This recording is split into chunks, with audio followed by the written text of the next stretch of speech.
Welcome to City Council work session for Monday, March 1st, 2021. Please stand for the Pledge of Allegiance. Pledge allegiance to the flag of the United States of America. Of the United States of America. For which it stands, one nation, under God, indivisible, with liberty and justice for all. And justice for all. Roll call, Mr. Councilman Scarinci? Present. Councilwoman Riley? Present. Councilwoman Friedman? Present. Councilman Burns? Present. I believe Councilman Strawn is absent tonight. Yep. Councilman Scanlon? Present. And President Restinetti. Present. That's 6 here, 1 absent, Strawn. Okay. Thank you, Ali. So we're going to start with a little bit of a change on your agenda. We have, excuse me, the mayor joining us to provide us with a quick update regarding the Reinvention Collaborative Steering Committee. Thank you, Mayor. Excuse me. Good evening, everyone. I hope everyone can hear me. Council President Sophia Restinetti has asked me to come down tonight to provide an update with regards to the timeline of the current police collaborative, and said that she had been getting some questions and wanted to start talking about what are the next steps, as today is March 1st.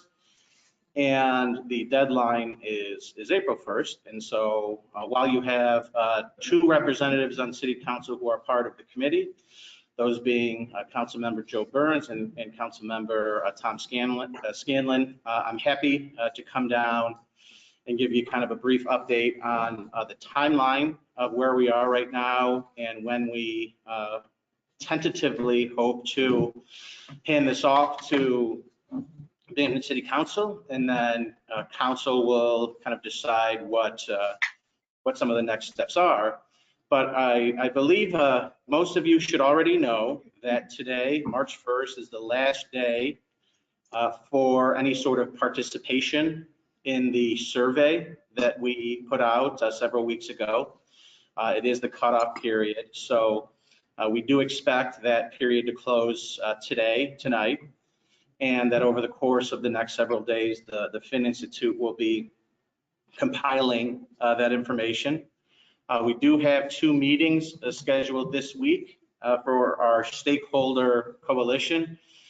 Those are tomorrow at 6:30 p.m. and Thursday at 6:30 p.m.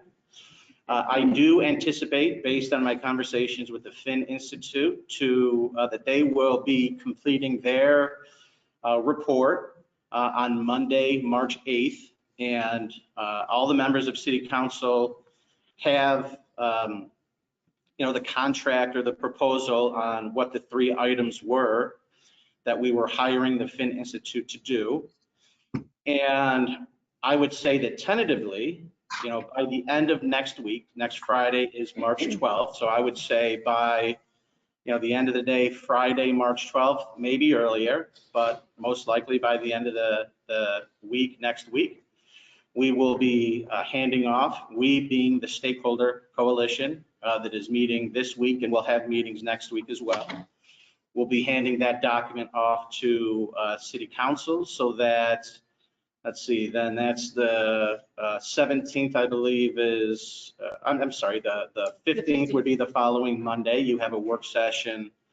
Then you have a business meeting on the 17th. We would be asking for City Council to have a special meeting at the end of the month. I would imagine probably on, March 30th. And then at some point, I would assume, but this is really up to City Council, that City Council would schedule its own public hearing, an independent public hearing, similar to what you might do if we're doing a bond or some other project where it's limited solely to input on the plan. And whether you do that at your regularly scheduled business meeting on the 17th, or you do it at a separate period of time, that's, your discretion, President Resinetti and the members of City Council.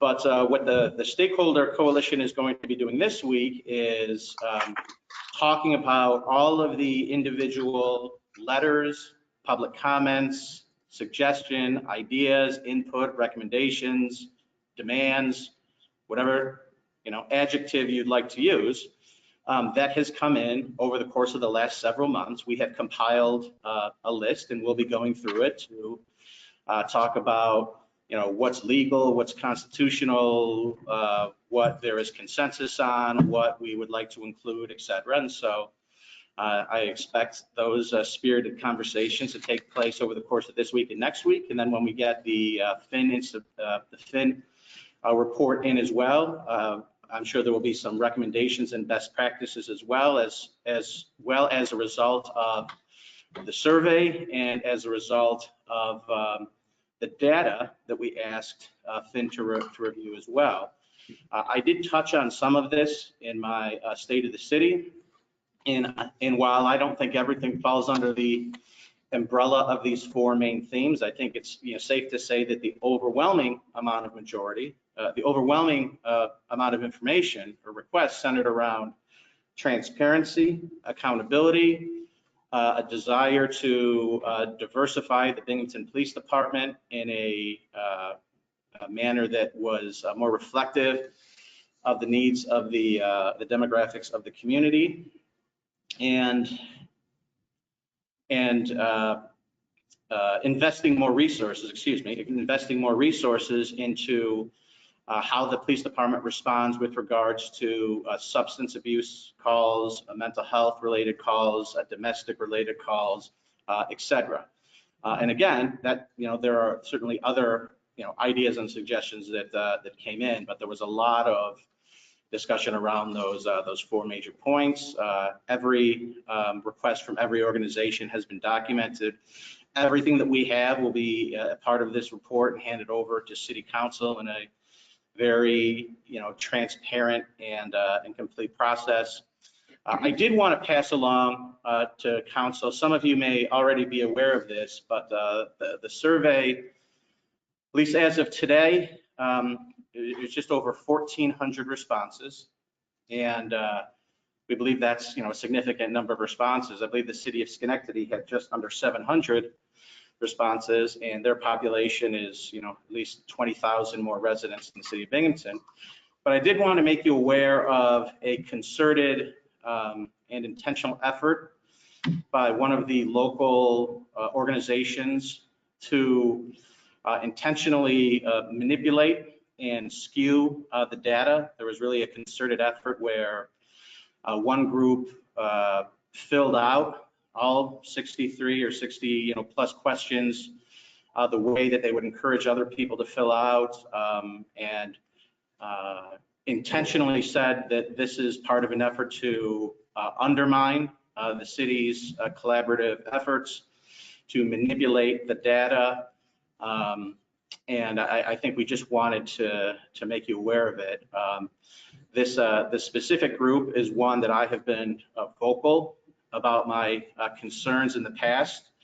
I've referred the leadership of this group as members of an anti-police hate group, which I continue to highlight and specify, and we'll stick with that description of this group. And I think that those are concerning actions in an effort to undermine the process we put in place and to discourage the diversity of voices that we've put a great deal of time and effort into ensuring that those very diverse voices participate.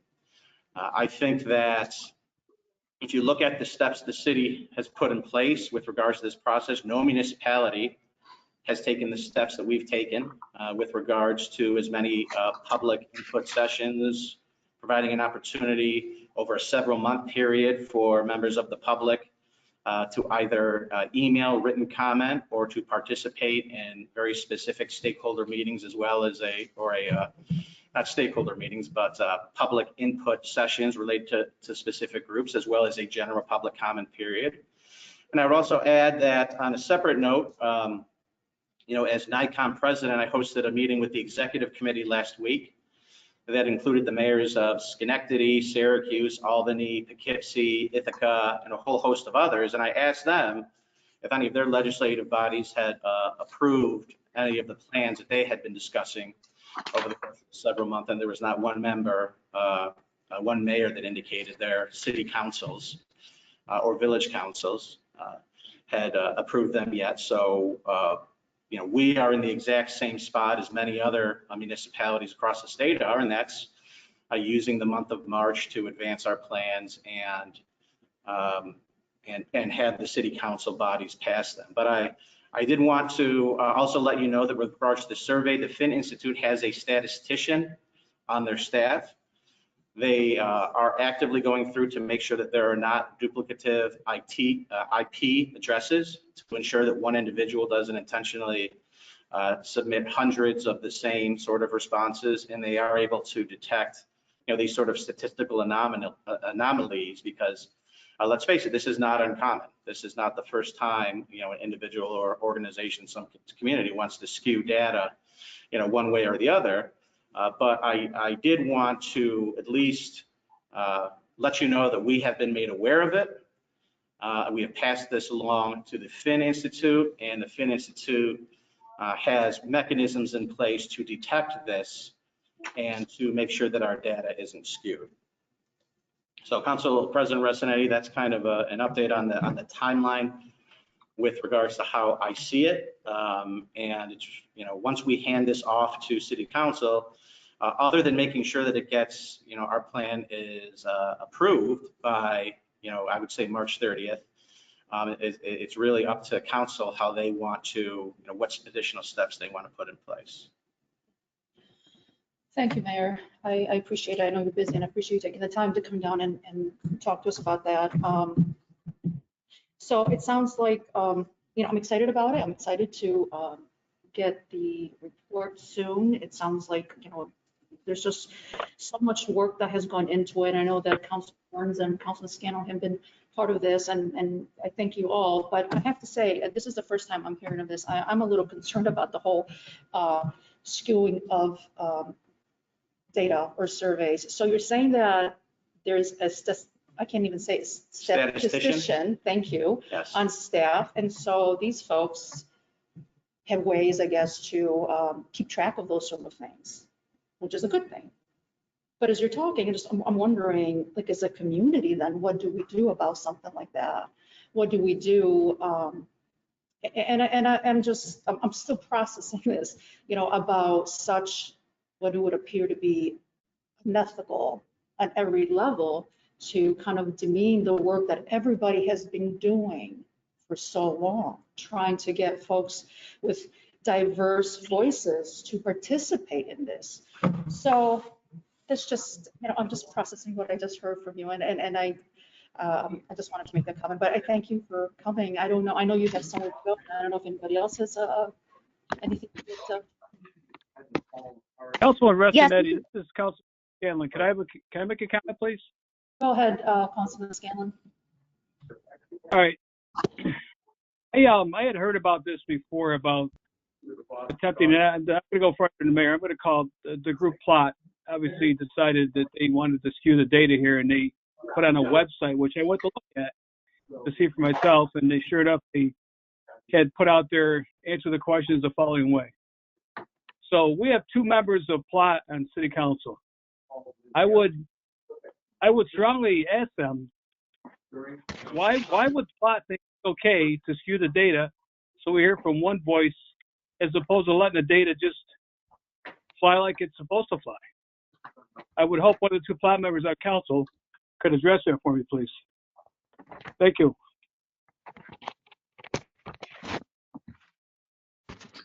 Madam President? Go ahead, Councilman Burns. Yeah, hi. I'm not a member of plot, and I don't know don't know who, I don't know. I think it's sort of like Antifa. I don't know if there's a membership on there or not, but I don't think anybody on this city council was trying to skew anything. And it sounds like it kind of went that way. But I have a couple of questions for the mayor. And that is in regards to the legislation itself. Now, the Finn Institute, we're going to have 2 more meetings with the Finn Institute. And then the Finn, who is actually going to write the legislation?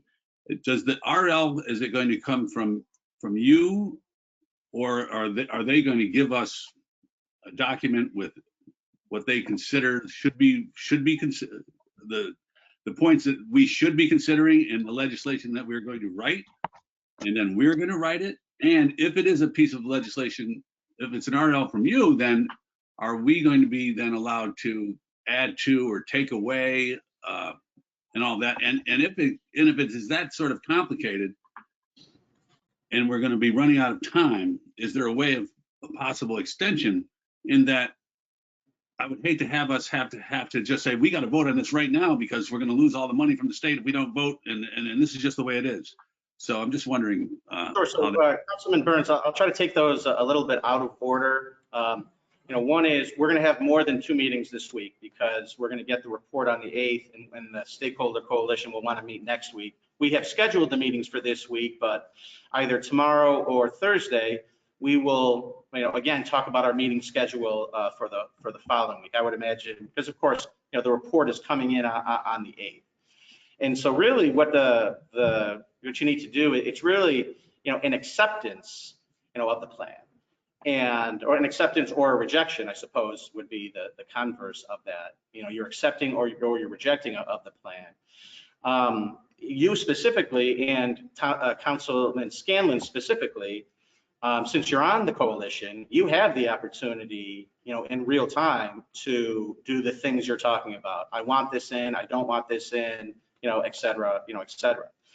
I do think that, and I will say that one of the components that the mayor's group did talk about is hearing from their constituents the way that we are hearing from our constituents in Binghamton, that they would like some sort of mechanism in place to continue to have conversations. So whether that's ensuring that the implementation is taking place or just continuing to have these discussions, and also the recognition that many of these ideas are not something that can be done in 7 months. Some of these things may be multi-year ideas that are really complex, that involve participation and with 1 or more municipalities, et cetera.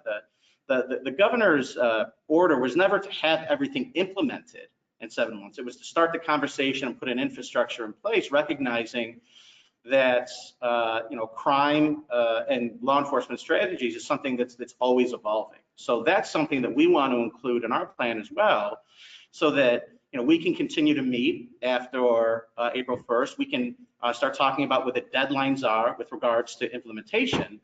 And as you know, I'm only here for the next 10 months, so I would want to continue to meet at the very least on a monthly basis over the course between now and the end of the year, just so that we can have some benchmarks on our implementation, because there are things that we want to do. There are some things that we can do very quickly with a snap of a finger, and then there's some things that we want to do with regards to some of the partnerships with our nonprofit organizations. So that's going to take some time. And the funding mechanism as well, there are some things that I'm going to want to coordinate with my budget address, which is in September. So, it does make sense to continue to have meetings and to go from this is what our plan or our general objective is, as far as now making sure that we're funding it, and as far as implementing it. But as far as asking for an extension, I don't think that we need an extension. I mean, I think we're exactly on pace with many other municipalities. I'll take that a step further, and I think that this concept, that we started late or that Binghamton was behind, it is simply a false political narrative by critics who don't like the fact that we've opened up this process to a very diverse group instead of just rubber stamping, one specific set of demands or letter that was issued. And I would certainly bet that if I, reversed course and said, I simply would ask City Council to rubber stamp, some of these letters, I don't think any individuals or organizations would be asking for more time, right? I mean, these things are contradictory. So there's more than enough time to do the things we want to do and to set up an infrastructure that's in place to continue to make these things a reality. And if I would encourage you to, in fact, Lee Rogers, the city clerk, if you want, can send you with some of these other municipalities. I think Broome County is about to vote on theirs. I think we sent you Broome County's. Delaware County, I think, just voted on theirs. And so you can see that everybody's approach with regards to just identifying concepts and implementation, they're all approaching it the same way, because you know that this can't be done in a vacuum, right, around deadlines. And the governor's office, who we have been in contact with on a regular basis, is telling us the same thing. We just want to know what your goals and objectives are, and we want some realistic timelines for implementation, and we want to know how you want to go about doing that. I've used this specific example before, that other areas in the state, they're saying maybe we need an alternative phone number to 911 for non-emergency calls, domestic, substance abuse. That could conceivably be a multi-year initiative to advance. The state doesn't expect you to have that done by April 1st, but they'd like to know that that's an idea that your municipality is coalescing around, and how you're going to go about doing those sorts of things. Now, that's an example of probably something that involves more partnerships, that's a little bit more complex, that might take a longer period of time. There's also some simple things when you're talking about transparency in your website that don't need to take a lot of time, and that are things that can be done very quickly. And then there's a whole host of things that are in the middle. And then there are some requests that come from national organizations that conflict with things like what the New York State Civil Service Law is, conflict with things that are subject of bargaining, collective bargaining agreements between specific unions, and things that may or may not be constitutional. And so those are things that are going to need time to be kind of fleshed out.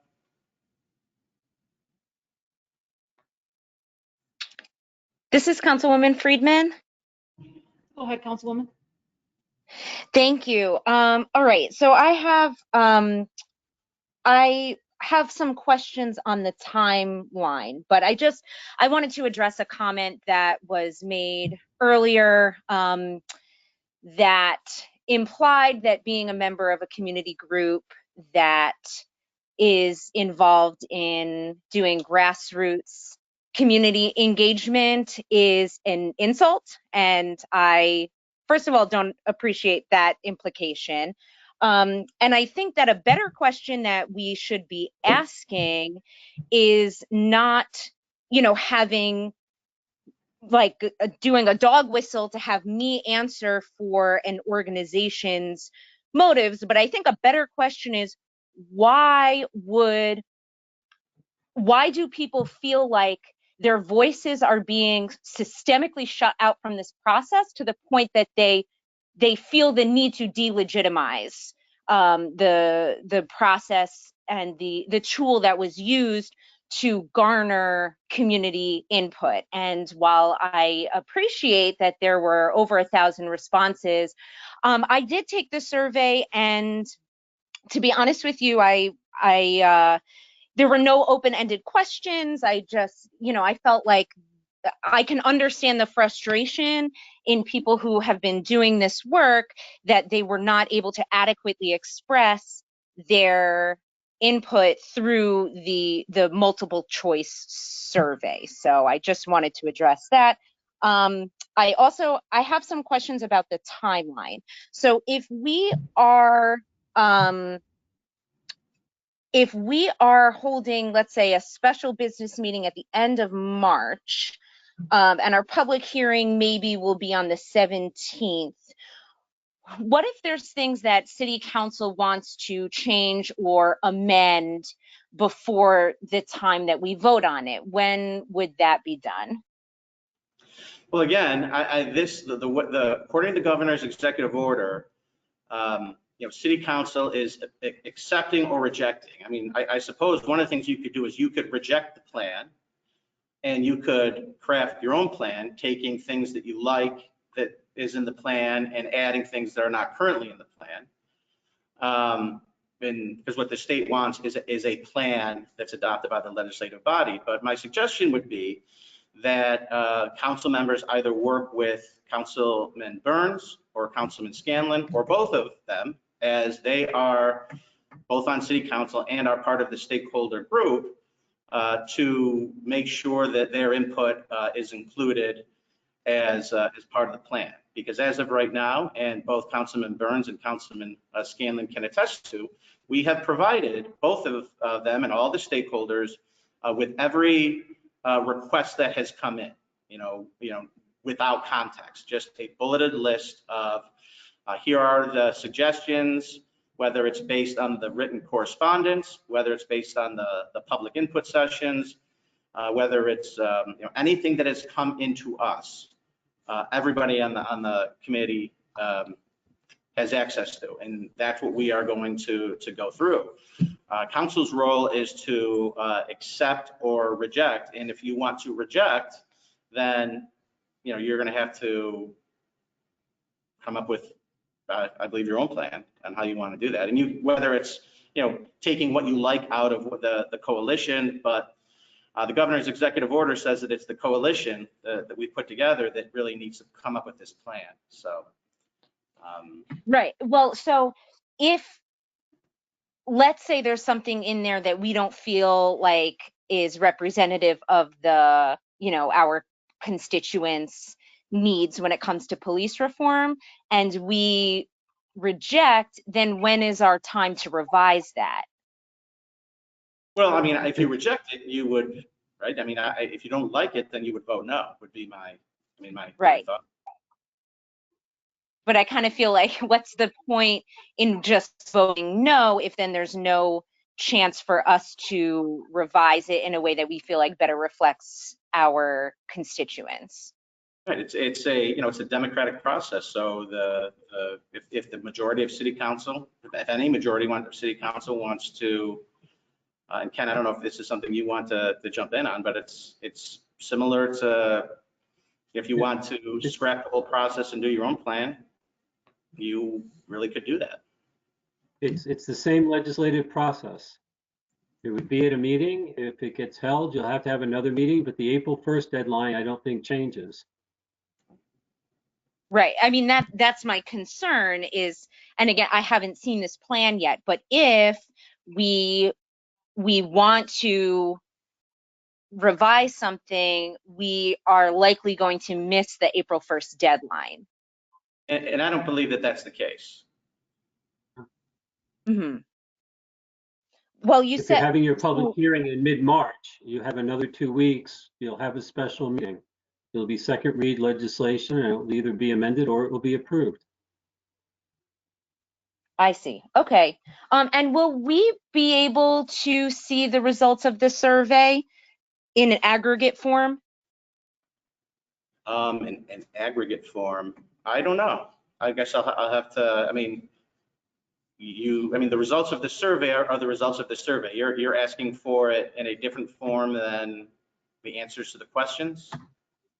No, I'm just saying that, I mean, from my understanding, and correct me if I'm wrong, we will be seeing the results of the survey in the form of a recommendation by the Finn Institute or by the reinvention committee. I was wondering if we would have access to the raw data of the survey. Raw data of the survey.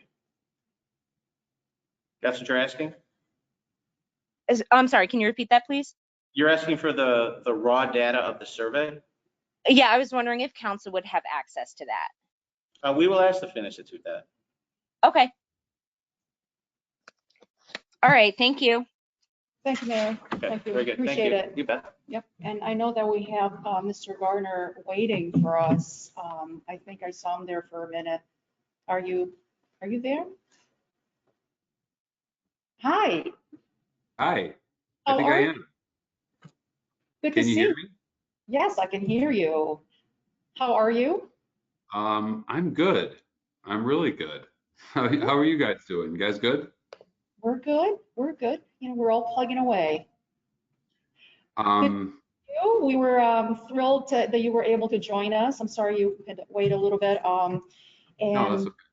Yeah, and I'm looking forward to hearing you tell us all about the state of the county. Well, absolutely. I appreciate the time, and I'm not going to monopolize a lot of your time because I know you guys have a busy meeting to get to, and I apologize if one of 3 children run in here and do something. I'm at the house and it's Zoom, so it is what it is, but it makes it fun. But no, I appreciate everybody giving me a little bit of time. I really tried every time when I have a state of the county address or I have a budget address, I really try to get out to every municipality and just kind of do a miniature one of those for each of our municipalities across the county. I think that's really important to engage with our towns, villages, with our city throughout the year. And I missed it last year because we had COVID. And of course, that really has been the state of the county over the past year. We weren't able to do the state of the county address because of COVID. We weren't able to do the budget address. We were just so wrapped up in COVID 24/7. Things are getting a little bit better, so we're able to go out at least in this type of format and do that. So with that being said, really, like I said, the state of the county is COVID. I mean, COVID has changed us so much over the past year. It's affected just about everything that happens in our lives, and there's things that it's affected that we don't even know, then we may not know until years later. There's been certainly the public health aspect of it, but also our kids in schools, and with what it's done to our local businesses and what it's done to our budgets, and many other things. And what the county has done with a number of our departments, but I would say principally with the Broome County Health Department and the Office of Emergency Services, we are responsible for responding to this pandemic. And we've been responding ever since we declared a state of emergency in March, which still continues to this very day. But our departments have been wonderful in stepping up. Not just the health department or the Office of Emergency Services, but our Division of Security, Office for Aging, Parks, the Sheriff's Office. They have all been working together to do a number of different things throughout COVID. And, I think everybody has in some way, shape, or form stepped up at every level of government, whether it's the federal level, state level, county level, or local level of government. Everybody has had to do something to step up during this crisis, and even non-government as well. One of the things, I just want to talk about 4 or 5 different things that I think are important that we did. Right off the bat, one of the things that we had to do, we had a massive shortage across the world, really, of personal protective equipment, the masks, the gowns, all those different types of things, especially in healthcare settings. Our Broome Security and Office of Emergency Services, we put in all the procurement requests for, especially in the early days, for those things. We continue to do it for schools in those days where it was virtually impossible to get anything. We set up a donation drop-off point at the former Macy's in the Oakdale Mall, and we were able to collect over 1 million items of personal protective equipment that were then sent to local nursing homes and hospitals. Probably the most important thing that we've done is contact tracing. We started off this pandemic with 3 contact tracers. We actually had 3 on the payroll pre-pandemic.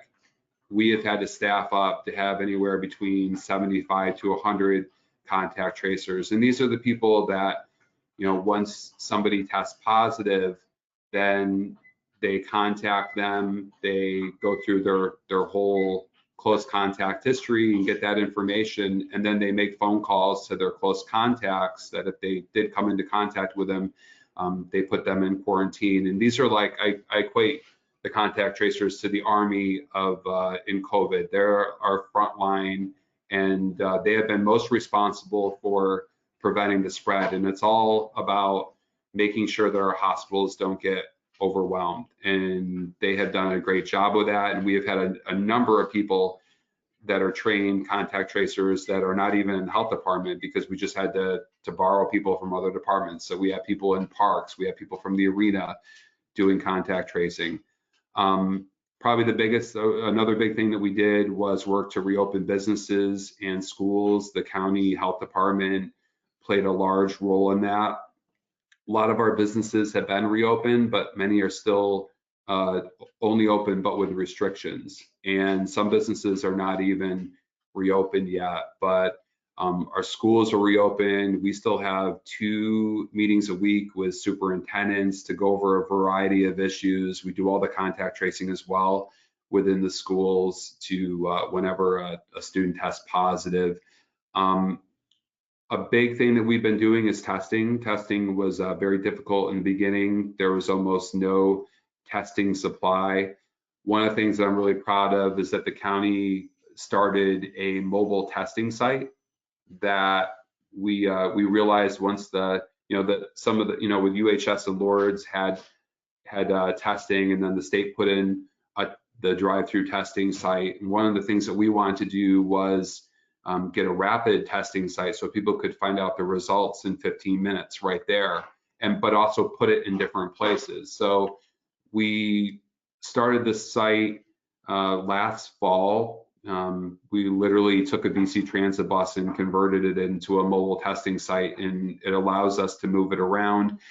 In the city of Binghamton, because this is the city of Binghamton, we have had the site at St. Patrick's Church, St. Paul's Church, the Broome County Health Department, Rec Park, and MacArthur Park. And to date, we have tested 6,333 people at these specific sites. We've conducted many more tests across the county, but just in the city of Binghamton, we've conducted over 6,000 tests and pulled 858 positives. And what's great about that is that people can quickly know their test result, and we can more quickly get our contact tracers on the case and calling their close contacts, get them into quarantine, get the people who are positive into isolation, get the medical attention to kind of quickly follow that up. Big thing now is vaccinations. Vaccination is the number one thing that we're concentrating on right now, because in order for us to have some semblance of normality in our lives, we really have to get a good % of the county population vaccinated. There has been a limited amount of vaccine at the start, but I really have to give credit to the previous administration, the presidential administration. Operation Warp Speed allowed us to come up with 2 great FDA approved vaccines. We just had another one approved yesterday, I think. But with Pfizer and Moderna, just to be able to do that in a year, very effective vaccines as well. But it's one thing to get them approved. It's another thing to ramp up production and get them out to people. And you're talking about with these first 2, there's 2 doses. So if there's 300 million people, you need 600 million doses. And we've had a limited vaccine rollout at the start.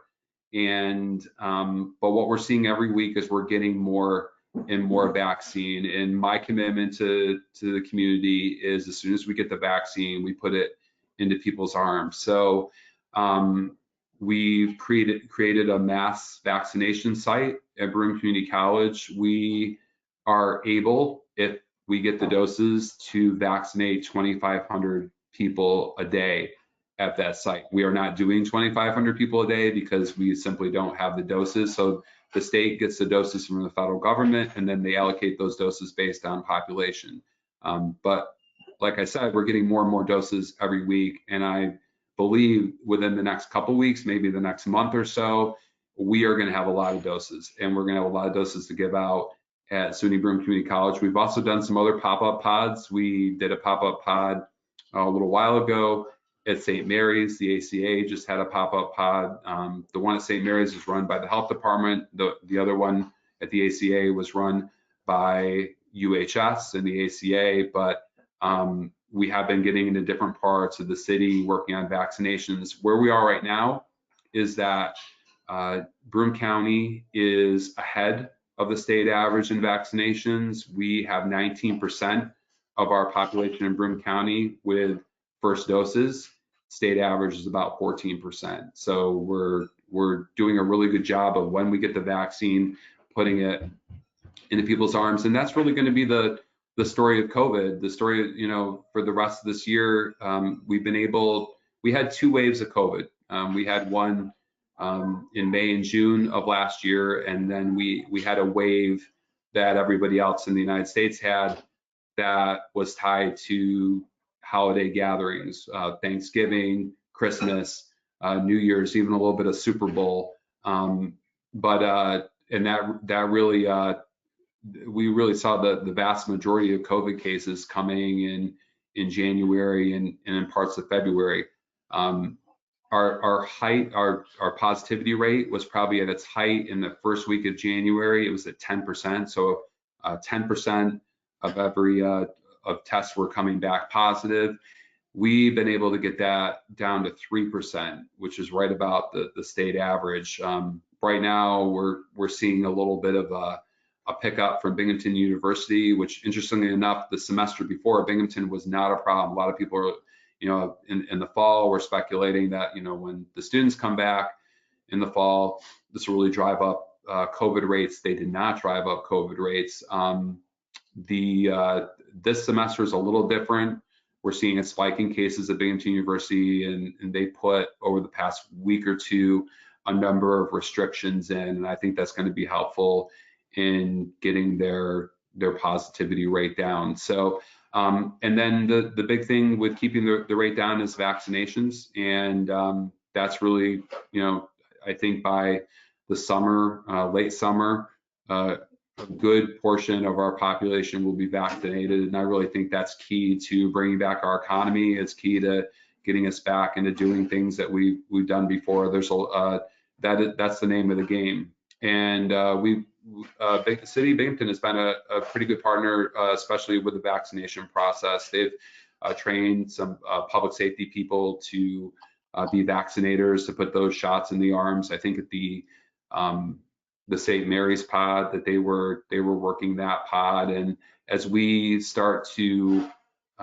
really turn up the vaccines and get more doses, that site is a collaborative site that is not just made up of county employees. It's made up of employees from local hospitals, and we'll certainly be welcoming all the people that can work those pods that can work those pods.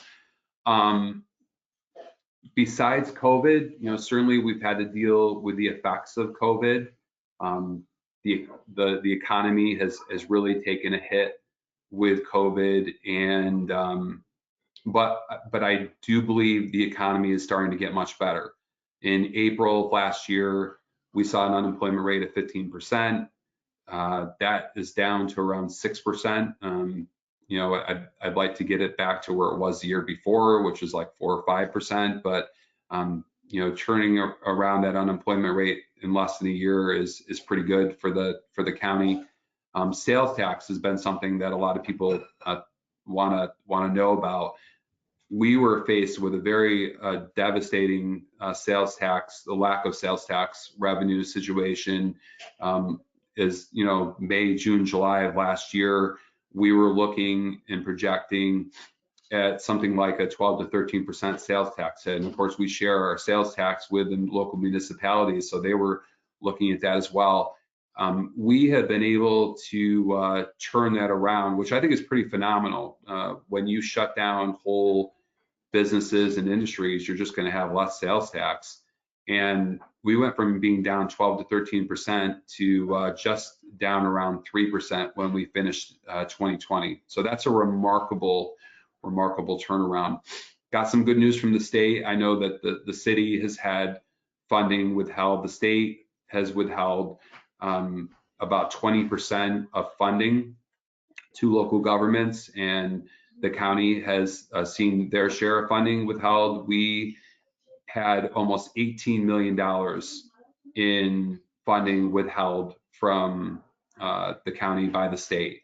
Good news is that the state said they made a decision that they're going to give us back about 3/4 of that money, and then the other 25% they're going to have a permanent cut. We weren't happy about the permanent cut. Now, I'll talk about this in a little bit, but if the federal government does deliver a pretty good stimulus package to the state government, they might actually give us back that other 5% of the 20 that they withheld. But right now that's a cut. But we did get, we are going to get $17 to $18 million of the money that was withheld from the county back in the month of March. So that's been really, really helpful for us. We're looking at Congress start to move this last COVID-19 stimulus package through the House of Representatives last week. I think on Friday voted, for that package, and the estimate for the county is pretty good.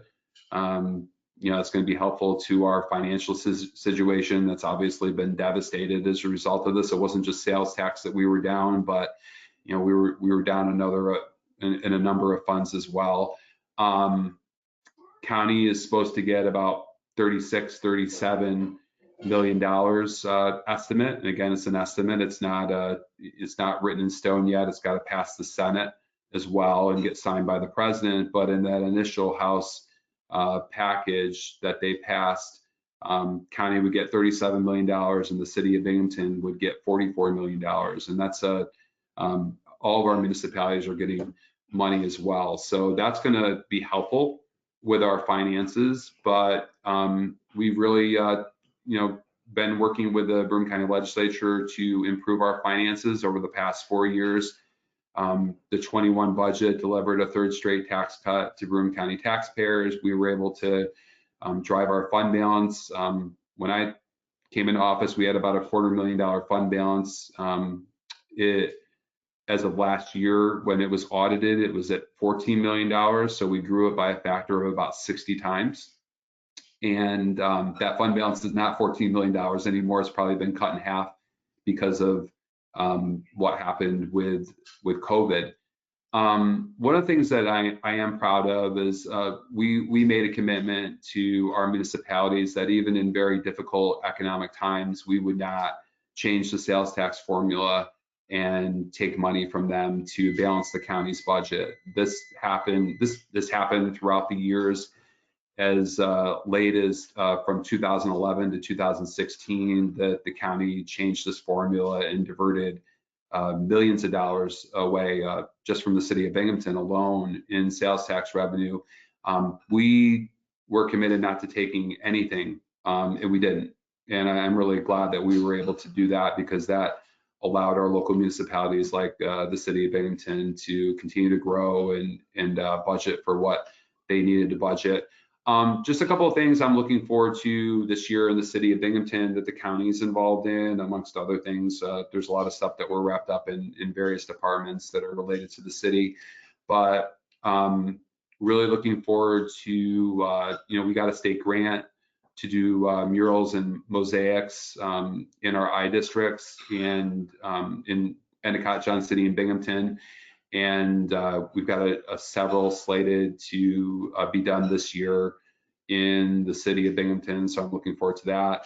This year, we're also looking forward to giving Governmental Plaza a facelift. Governmental Plaza could use a facelift for sure. If you look at the parking area and that is shared with the city and the county and the state, really needs an upgrade. I mean, we have like a lot of great events. I just remember, Luma, when we had that, the last time that we had that, that's right out there. And, certainly we would like to spruce that area up a lot. So we're working on doing that, making more green space, putting in different planters, redoing the roof, redoing a lot of areas, cafe space, seating, things like that. Expect to see that happening. And then the county's also invested a good amount of money in youth programs that are happening in the city, Vines, City of Binghamton Playground Program, Catholic Charities, Safe Harbor, 4-H Education Center, where there's programming done in the city, TTLP. The county's invested into some summer programs. 2021 is going to be a really interesting year. I think that, just like 20 was, 21 is going to be a lot about COVID, but I think I'm cautiously optimistic that the story of COVID is basically we're going to get out of it. We're going to get back to a sense of normality that we had before the pandemic started last year. And I think it's a real testament to our community. I mean, our community stepped up. It's not just government that stepped up. It's a lot of different organizations stepped up. Even our restaurants, I think probably one of the best examples of that was our restaurants who have been almost completely shut down for much of last year. I remember them, tons of them, providing warm, meals for our hospital workers in a time where, they were in a lot of trouble because they were shut down. They were, not really thinking about themselves. They were thinking about other people. They were thinking about how can we help our kids get food? How can we help our hospital workers get food? And I think that's the real spirit of Broome County. It's the real spirit of Binghamton. That it's that kind of spirit that will, take us out of COVID and I think make us better. I think when you look at adversity, you can either, you can make two decisions. You can get caught up in it and never come back from it, or you can, it can break you, or it can make you stronger as a community. And I think COVID's going to make us stronger as a community. So, that's kind of what's going on in Broome County. My office is open for anybody that has any questions, anything, any ideas that they have at the county level, any way that we can collaborate with the city and the county. I'm all for it. And I don't know if anybody has any questions or anything like that. I know you guys have a meeting, a busy meeting coming up, but I'm certainly willing to answer any questions or anything like that. But I do understand if you got to move on and you got to get to your business. Well, thank you. We appreciate that. And yeah, we do have, a little bit of business, but this is nice. This is important. It's so nice that we have you here and to hear you talk about what's been going on. I mean, obviously it's been a crazy busy year, and who would have thought, right? Last March that it would have been, a whole year thing, and God knows when it's all going to be over. But I do believe, like we said, that, we're going to begin closer to something more normal. And I did like what you said about, it isn't just government who, steps up in those during these times. If anything, it's really our community that steps up and how we become much stronger. So, but anyway, I did want to just take a few minutes for folks to ask any questions, if you wouldn't mind sticking around just a little bit longer. Sure, absolutely. Does anybody have any questions? Madam President, I have a question. This is Councilman Tom Scanlon. Go ahead. County Executive Gardner, thank you for coming and spend some time with us. So last year, I recall that the county obtained a $30 million anticipation note. My question for you is, has that been paid off? And if it hasn't, what's the plan in place to pay that off? Yeah, so typically we do take out tax anticipation notes every year. Probably, I want to say 7 or 8 years before I came in, the county was taking out tax anticipation notes of $20 million. We were able to get that down to $7 million. And then COVID hit. And between the state taking $18 million of funding away from us, sales tax was down 3%, so that's another $4 to $5 million. Casino revenues is another couple $1 million, a number of other revenues. We were down about $30 million. We are finishing our books for this year, so we're basically like, okay, where did our departments end up? And we're, I think that, we have a good chance of completely paying that off. And when I mean paying that off, I mean, we don't have any more tax anticipation notes, which I'm glad, because we've had them for ever since I can remember. When I was on the county legislature, we had them. So I think that I'm cautiously optimistic that the county is actually going to come out of this stronger. Well, we're going to come out in a much stronger financial situation with COVID at the end of this year than we did before we got into COVID. And I think a lot of municipalities are going to be able to say that. I think our municipalities throughout the county have been pretty conservative with their budgets and been smart with things. We've been able to do that because for a number of reasons, we have been able to build up our fund balance, so we had a cushion. We did a hiring freeze, which we're still on. I mean, at one point we had not filled over 300 positions in Broome County, and we had to cancel or suspend capital projects. I mean, we did all the things that you guys did. I mean, you guys have done all those same types of things as well. I think we haven't exactly determined how we're going to move that anticipation note is due. I think in a few months, but we were able to really save money and come up with some good budgets. So I think, like I said, I think we're going to be able to erase that for good. It's good news for taxpayers. All right, thank you, Jason. Does anyone else have any questions? Okay, I have a couple, if you don't mind, just real quick. What's the Veterans Project at Vestal Hills Country Club? What's the status of that? I haven't been up there in a long time. Has the project started? Has construction started? Well, we purchased the property, and because of COVID, it was suspended. So we're looking at what the grants. Some of the ways that we were going to pay for that project were for grants that we obtained from the state, which are now in question. So the project's been suspended at this point, but we're committed to delivering a one-stop shop for veterans in this community. We want to be able to put all of our great veteran services under one roof. We're going to do this one way or the other, and we just got to see what our financial situation looks like before we can decide which direction we're going to proceed, but that'll happen. Okay, thank you.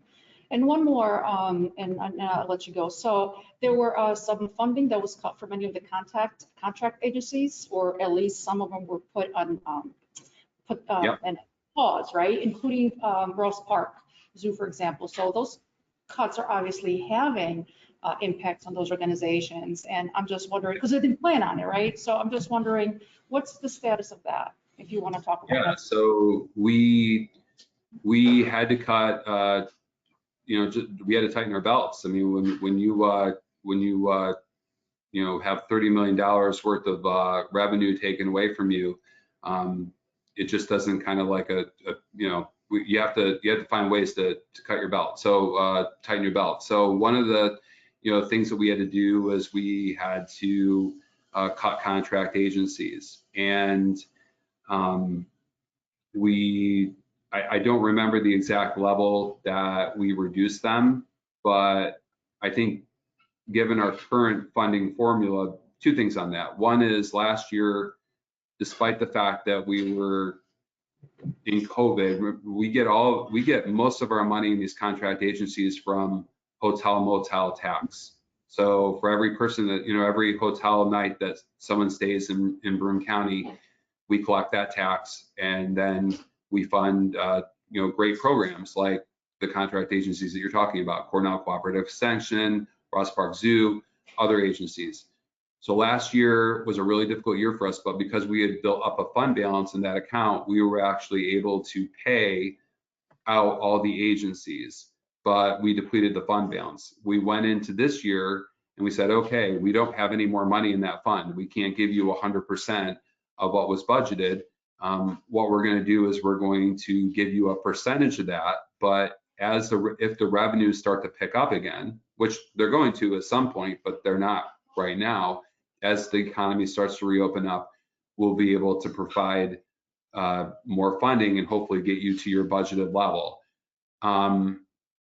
as the state pays us the money that they're supposed to give us, and as we get a federal stimulus, I think we will be able to restore the budgeted funding for those contract agencies this year. But because we get that money from the hotel motel tax, and because our hotel motel stays are down like 50 or 60% over the last 12 months, we weren't able to pay them their first quarter payments, and they were all like very understanding. I think they were really glad to get their full funding last year, despite us being in COVID, and they were glad to get some percentage of funding this year. And we've always said, like, look, if we get some relief from the federal government, we'll be able to help you out even more. If the state starts to just simply give us the money that they've owed to us, we'll be able to be in a much better position to help you. And it looks like that's going to happen. And so that's good news for the contract agencies. Yes, that's great news. Thank you so much. I really appreciate your time. I don't think any other questions, right? Or Councilman Burns, did you have something to say? I just want to say thank you, Jason, for coming. Yep, thank you. Absolutely. Good to see you all. Take care. Thank you. Take good care. Yep. Okay, so now we are moving on to Chief Eggleston. Am I right? Yes. Chief, are you here? There you are. Sorry for the delay. How are you doing? Doing fine. Good. Tell us a little bit about RL 21-44, please. Okay, we just, in the fire department, we want to apply for a FEMA staffing grant, a SAFER grant, which would be good for 3 years of salary and benefits for 4 firefighters. They've altered the rules this year because of COVID a little bit.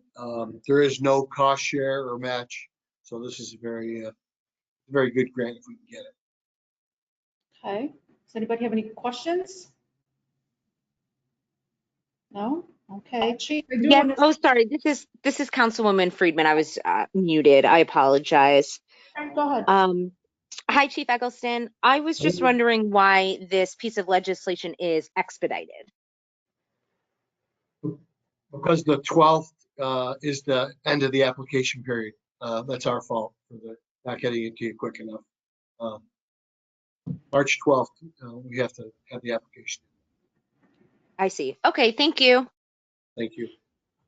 Chief, I did want to say a quick thank you for the training for training the firefighters to be able to give COVID vaccinations. So thank you so much for that. And also for the participation at, I think it was St. Mary's pop-up. Yes. So big thank you to you and to all of you involved. Okay, I'll pass that on to the firefighters. Thank you. Great, thank you. Okay. No other questions, comments from the chief? I think we're good. Well, good, thank you. All right, take care. Moving on to Megan. Megan, are you here? I am, yes. Can you hear me? Yes. Hi, how are you? I am good, thank you. Go ahead and tell us RL 45, please. Okay, 45. This is another side lot program offer to purchase.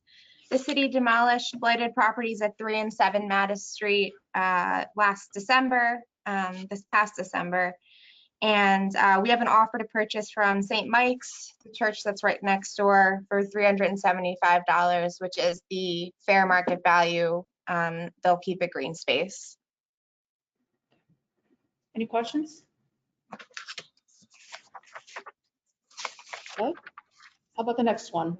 RL 21-46. Okay, this one is amending the project scope and the agreement that the city has with Salvation Temple Church. This is one of the Salvation Temple is one of the partner churches from our program that we announced over the summer to support community meals programs. This doesn't change the funding amount that was given to them. It just expands the scope so that it can include a stove, a dishwasher, and potential plumbing upgrades. The church's stove went shortly after we executed a contract for them. So that's a need that came up. And then they decided they wanted to add a dishwasher and may need plumbing upgrades. So Like I said, it doesn't change the amount that was allocated to them, but it just expands the scope to make these items eligible. Okay. Any questions? Okay, thank you, Megan. Thank you very much. Moving on to Liana. Hi, Liana, are you here? Hey, yep. Hi, how are you? I'm doing well. How are you doing? I'm good. Thank you for waiting. Can you tell us a little bit about RL 21-47? Yeah. So on Labor Day of 2020, the governor signed into legislation that all municipalities have to develop an operational plan for communicable diseases for future communicable diseases, and it was presented to the unions before coming to council to see if they had any comments, which none of them did. It's a non-disciplinary policy. It's more of just guidelines in case something like COVID happens in the future. Okay, any questions? Okay, thank you. All right, that was easy. Thank you. Have a good night. Take care. Have a good night. Bye. Bye-bye. Mr. Standish, are you with us?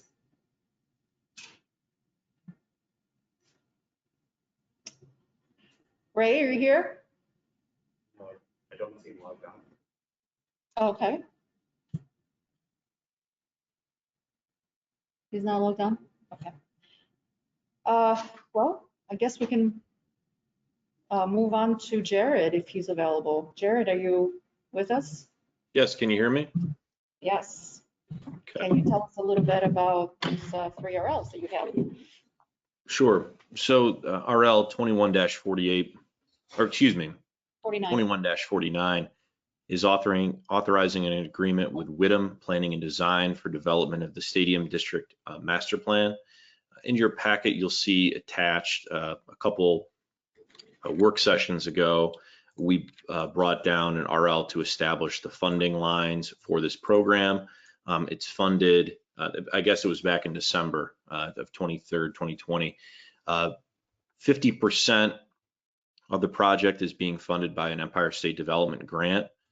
This is to provide master plan development services for the Stadium District, looking at infrastructure, land use, potential economic development programs, and also environmental concerns in the district surrounding NYSEG Stadium.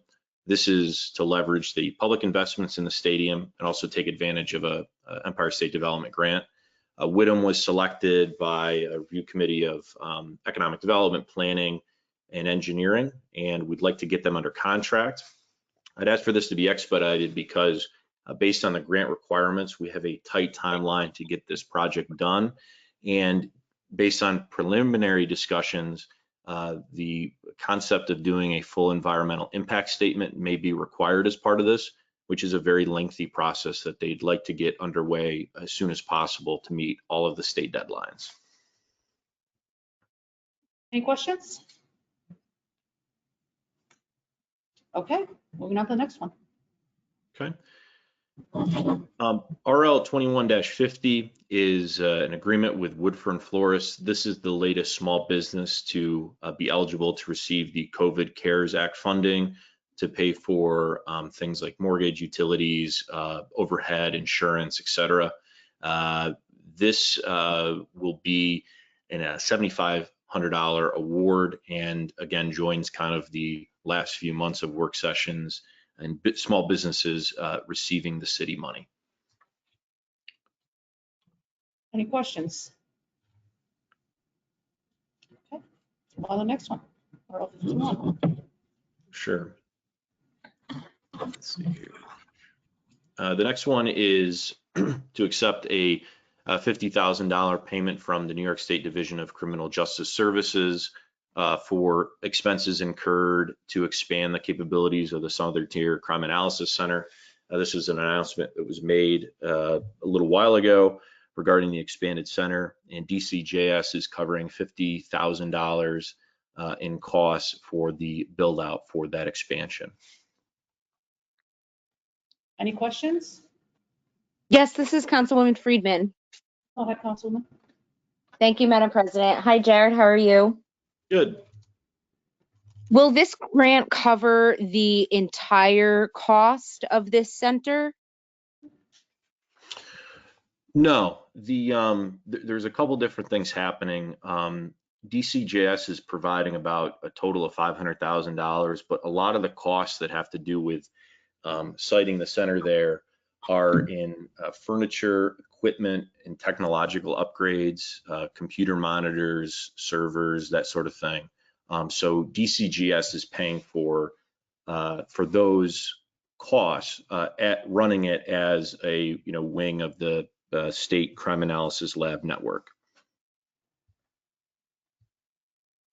And what are the other costs besides what BCJS is paying? So the city is providing the sort of vanilla box of the office. So that was a cost that the city had to take on, and then DCJS is essentially filling with not just equipment but also the collaborative to have staffing in there as well.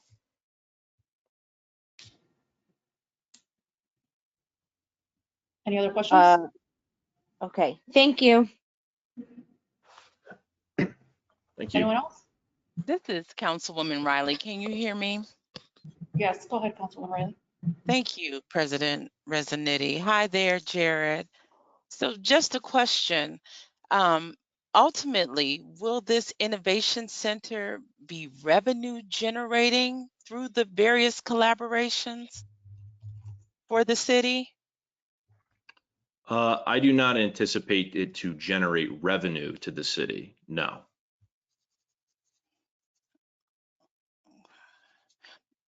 And Yeah. but will we then pursue grant funding every year to continue the staffing and support that will be covered by this grant this year? So the grant that I'm speaking of is just for the some of the build out elements, but you are correct that not that long ago, a city council did approve a grant for DCJS to staff an investigator position, I believe, as well as a civilian position as part of the Crime Analysis Center.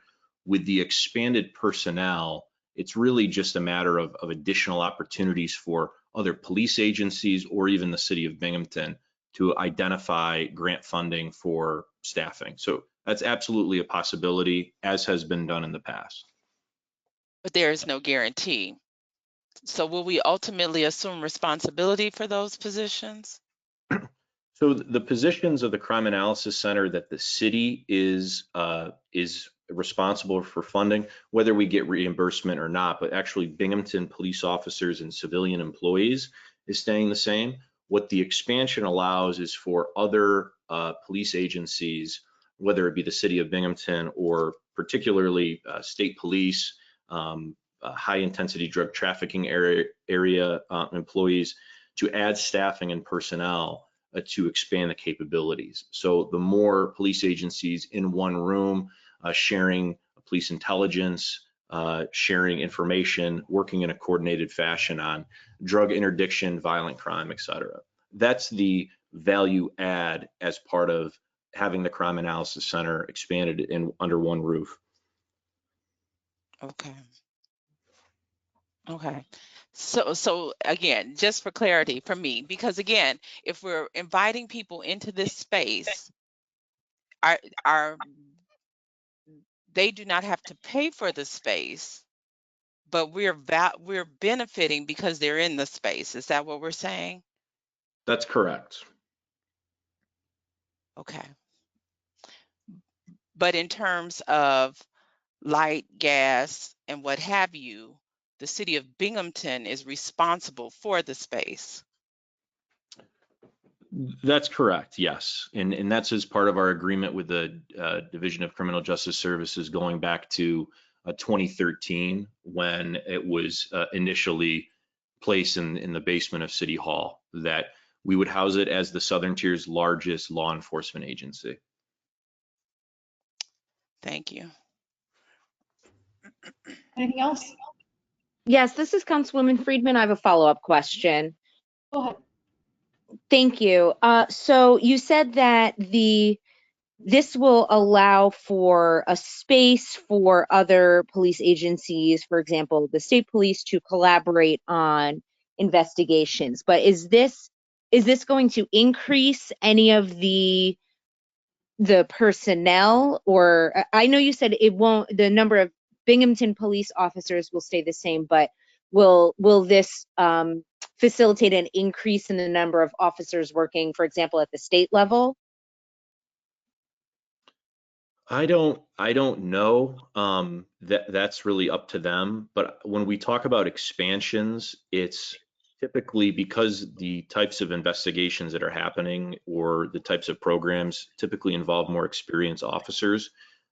It's adding staffing from within their agencies, or perhaps folks that are working at a local PD or at a New York State Police barracks right now could spend a couple days a week at the expanded center, using that as an opportunity, whether it's the county sheriff's office in Shenango or New York State Police. It's typically either adding agencies that are not currently as part of the program, or folks that are currently working elsewhere to have them work out of the crime analysis center.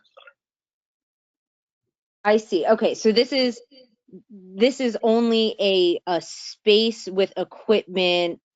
I'm imagining it like a study room in a university library or something like that for agencies to come together.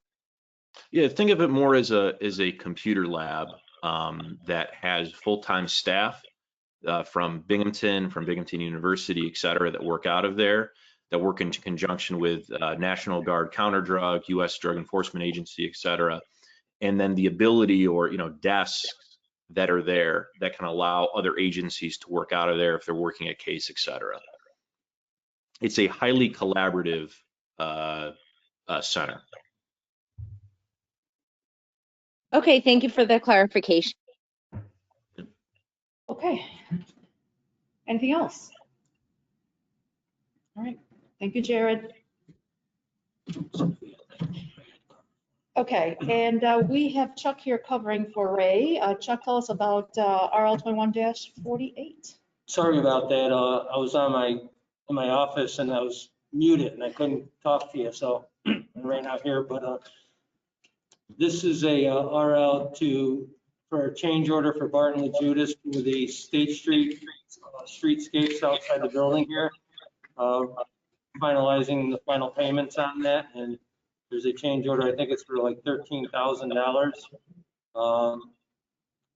for Barton and Judas for the final payment on that. If you guys have any questions, this is not being expedited. Ray could answer more questions within the next 2 weeks if you had any, Dre. Any questions for Chuck right now? Okay, thank you. Thank you, Chuck.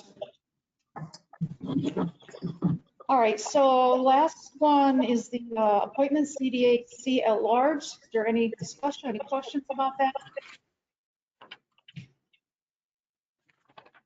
Well, this is Councilwoman Riley. Can you tell us a little bit about this process and the CDAC at large position?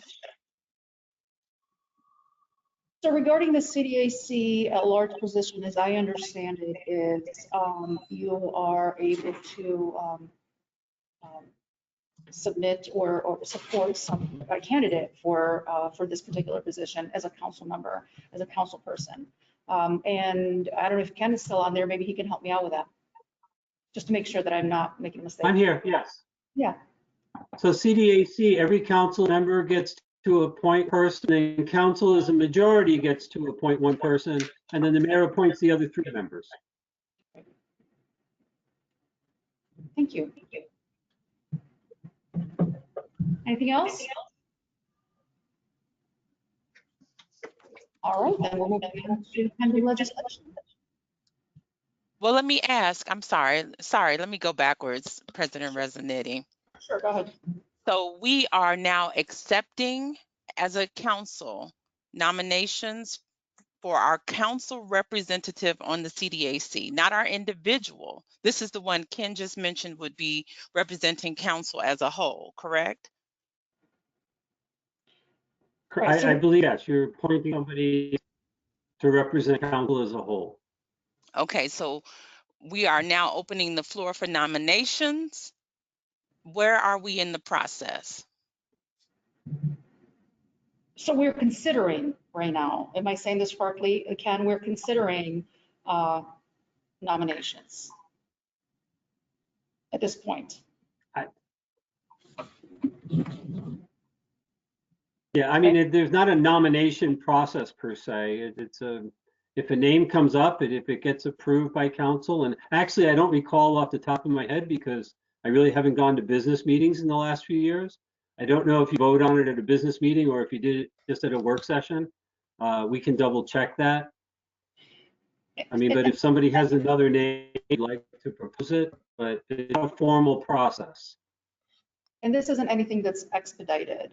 So I suppose folks could actually, what's the word that I used earlier? Not nominate, consider other candidates if there are any. Okay, so that's good for all of council to recognize that this is now something we are moving forward with, and if there's someone they'd like to propose for as the council representative, there is now time to have that individual submit their CV. And what else is required? I think just a resume. Am I correct? Okay, and then we will discuss it as a formal council. Process for it. Okay, Yeah, but there's no also formal some process. It's every council does it whichever way they would like to do so. Perfect. Thank you for that clarification. There's also some vacancies that I think the individual council members have been trying to fill as well, correct? I think Steve mentioned that last time he was with us, and at our last meeting, they're meeting tonight actually, they're drafting a letter to council to help fill these vacancies so that they can have a quorum to make some upcoming decisions. So I wanted to separate the two roles, the council member, the CDAC at large versus the council appointed district representative, because there are multiple vacancies that need to be filled, but we as a group can come to a consensus to fill this vacancy. Right. There's 2 vacancies, I believe, but yes, they need to be filled, absolutely. And that's on the council member of that district. Did I say that correct, Ken? Those vacancies are up to the individual council members. If council vacancies, that council doesn't vote on that. It doesn't go through a process. You just announce who your representative is. Yes, thank you. Okay. Moving on, pending legislation. Okay, so for pending legislation, we have a few items here. We have 40 Medford Street, we're selling that. In the police budget, we're doing a position payout for the administrative assistant. We have three different RLs from the Binghamton John City Joint Sewage Board, amending their budget. We also have the contingency positions that we spoke about at our last work session. We also have the MOU between the city and the Teamsters Union. This is Councilwoman Friedman. I just have a question. I'm looking, did we discuss RL 21-42? That was the one that made That's on page 38.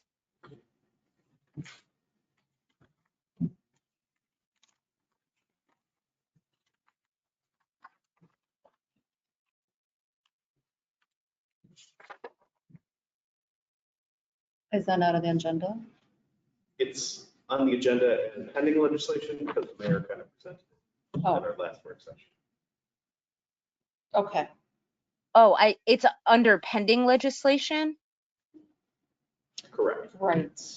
Oh, okay. I'm sorry. I got confused because it looked like it was in the packet as an RL to be discussed. I apologize. That was my mistake. Oh, thank you. Okay. If there's nothing else, I will call for a motion to adjourn the meeting. I do have a question though. Go ahead. This is Councilwoman Riley. I just wanted to highlight what happened a little bit earlier, and what happened when we were in our question and answer session while we were trying to figure out the next steps for Finn was an example of how we are not being collegial. A member of the majority group recognized and verbalized his personal thoughts free of any validity, without any comment or reprimand from anyone else within this group. This is a strategy we have come to know over the past few years that we cannot continue. It's a form of bullying, and women have endured that too long. Unless someone can prove that anyone is a member of any organizations, particularly organizations that have been touted as a hate group by certain members of this body, it should not be done. This is the first day of Women's History Month, and it was a great way to open the month. So I just wanted to bring that up.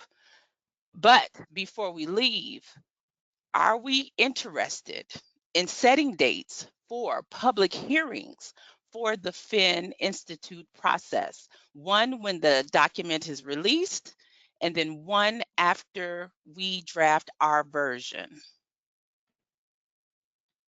Okay, couple things. Number one, I would like to think that President Scallon, I believe, probably had some information in saying that, and I want to speak for him, obviously. I do agree with you as far as like respect with women, which is a separate issue, certainly as a woman and as the only Republican woman in city council for many, many years. I certainly have not been treated with respect by no means. So I agree with you, Councilwoman Riley. Absolutely. You know, and I think this is going to be a longer conversation regarding any of us supporting or participating in skewing surveys and silencing maybe some of the folks out there as we're looking to get more diverse opinions on this matter. And you know what, I really don't know anything about all this except what I heard tonight. And so these are my initial thoughts as I'm processing all this. I would certainly think that none of us would support something that is unethical like that, right? And regarding the meetings, we will, and I will make sure that we're all in the loop as to when we are going to have those meetings. It's not something that we're going to decide on tonight. Can I have a motion to adjourn this meeting, please?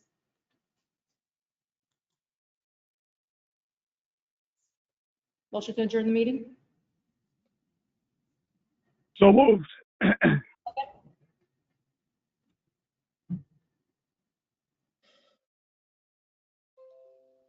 I have a Theo, second? you out there? What do you want to keep this meeting going forever? Can I second that also, Ken? Second, can you hear me? Yep, thank you.